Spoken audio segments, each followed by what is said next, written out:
1/1, 6:19 p.m. Con. It was supposed to be just another routine press event, the kind that happens so often it barely makes headlines. Cameras were already rolling, red lights blinking steadily. Reporters stood shoulder to shoulder, notebooks in hand, phones recording, waiting for their turn. At the center of it all stood Donald Trump, upright and confident behind the podium, his posture familiar, his presence commanding the room as it always did. Nothing about the setting hinted at what was about to happen. Trump had just been asked a question about the economy, a topic he'd spoken about countless times before. As he began answering, his tone was noticeably calm. There was no shouting, no sarcasm, no sharp edge. Instead, he spoke slowly, choosing his words with care, laying out his point step by step.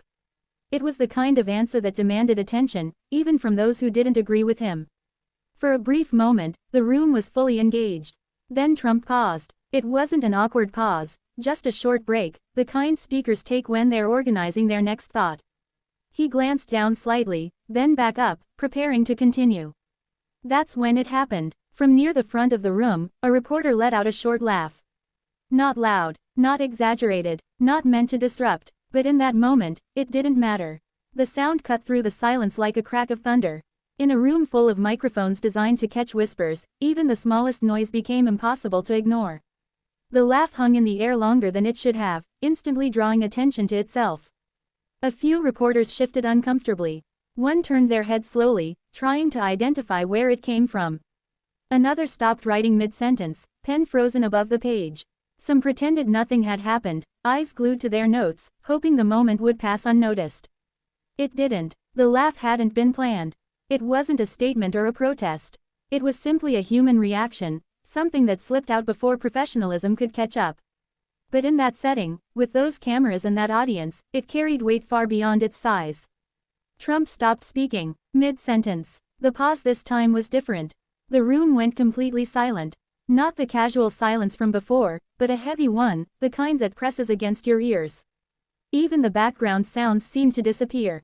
No papers rustling, no coughing, no quiet murmurs, just stillness. Everyone felt it. Trump slowly raised his head. His eyes moved across the room, no rush, no visible anger. He wasn't searching wildly, he was locating. When his gaze finally landed near the front, it stayed there. The reporter who laughed felt it instantly. What had seemed like a harmless reaction seconds earlier now felt enormous. Their expression changed, confidence giving way to tension. Shoulders stiffened, hands tightened around the notepad.